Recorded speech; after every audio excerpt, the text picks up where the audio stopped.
Welcome back. એમ્બિશાના રિપોર્ટને લઈને નીતિન પટેલે પ્રતિક્રિયા આપી છે. તે સાંભળી તેની પહેલા નજર કરીએ એક વલસાડથી સમાચાર જે આવી રહ્યા છે તેના પર.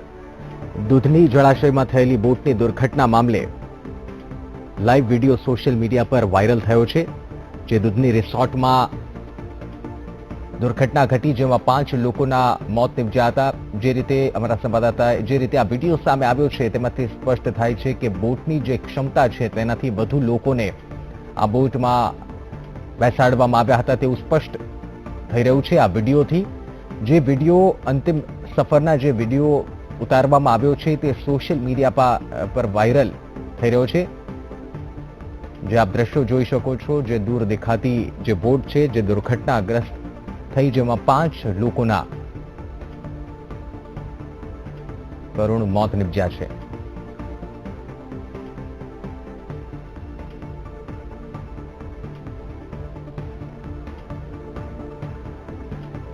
તો અમે આપને જે દ્રશ્યો દેખાડી રહ્યા છે, આ જે વિડીયો છે આ એ જ એક્સક્લુઝિવ ફૂટેજ, એક્સક્લુઝિવ વિડીયો અમે આપને ટીવી સ્ક્રીન પર દેખાડી રહ્યા છે. આપ જોઈ શકો છો કે બોટમાં કેટલા લોકો સવાર છે.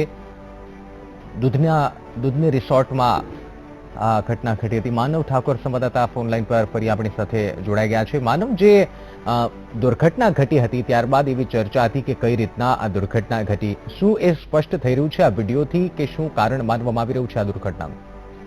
નિશ્ચિત જે પ્રકારના દ્રશ્યો અત્યારે હાલ મળ્યા છે તે સ્પષ્ટ જણાવે છે કે જે બોટ છે તેમાં ક્ષમતા કરતા વધારે મુસાફરો ભરવામાં આવ્યા હતા.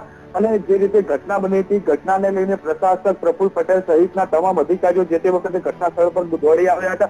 કારણ કે આ જે મુસાફરો હતા એ તમામ મુંબઈના હતા, સિનિયર સિટીઝન હતા. અને તેઓ અને જે 26 મુસાફરોમાંથી 5 જે મુસાફરોનું કરુણ મોત થયું હતું. એટલે તપાસના આદેશો આપી દેવામાં આવ્યા હતા. પરંતુ હવે જે વિડીયો છે એ સાબિતી પૂરે છે કે જે બોટની ક્ષમતા હતી તેના કરતા વધારે મુસાફરો આ બોટમાં ભરવામાં આવ્યા હતા. અને જ્યારે બોટ જ્યારે નદીમાં જઈ રહી હતી ત્યારે જ સ્પષ્ટ રીતે લાગતું હતું કે બોટ સંપૂર્ણ રીતે હલતી ડુલતી હતી. અને માત્ર 10 જ મિનિટના આગળના જ્યારે બોટ જે છે એ નદીમાં ગઈ અને એ ડૂબવા લાગી અને ડૂબી ગઈ.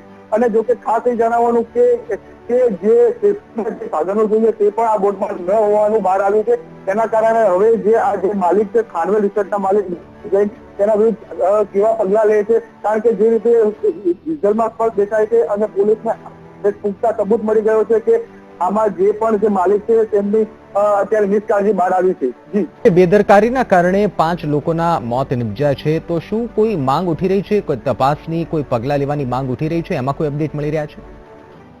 જી, ખાસ કરીને જે આ ઘટના હતી, ગંભીર ઘટનાના કારણે પ્રશાસક છે પ્રફુલ્લ પટેલ તેઓ પણ જે દૂધની છે ત્યાં દોડી આવ્યા હતા અને તેઓએ તે જ વખતે તપાસના આદેશ આપ્યા હતા. સેલવાસ પોલીસે આ મામલે જે આ માલિક છે નિર્મલ જૈન ખાનવેલ રિસોર્ટ છે બહુ ચર્ચિત જે આ મોટું છે રિસોર્ટ, તેના માલિક વિરુદ્ધ નિષ્કાળજીનો એક ફરિયાદ પણ નોંધવામાં આવી છે. અને હવે પોલીસને આ મામલે જે સબૂત મળ્યો છે તો આગામી દિવસોમાં જે આ માલિક વિરુદ્ધ કડક પગલા લેવાય તેની માંગ ઉઠી છે. બિલકુલ. જે 5 લોકોના માનવ કરુણ મોત નિપજ્યા છે તેના વિશે શું માહિતી મળી રહી છે? આ જે તમામ મુસાફરો હતા એ મુંબઈના મુસાફરો હતા અને તેઓ જે આ દાદરાનગર હવેલી એક અંતરિયાળ અને સારો વિસ્તાર, જે ફરવાલાયક વિસ્તાર છે, તેઓ અહીંયા ફરવા આવ્યા હતા.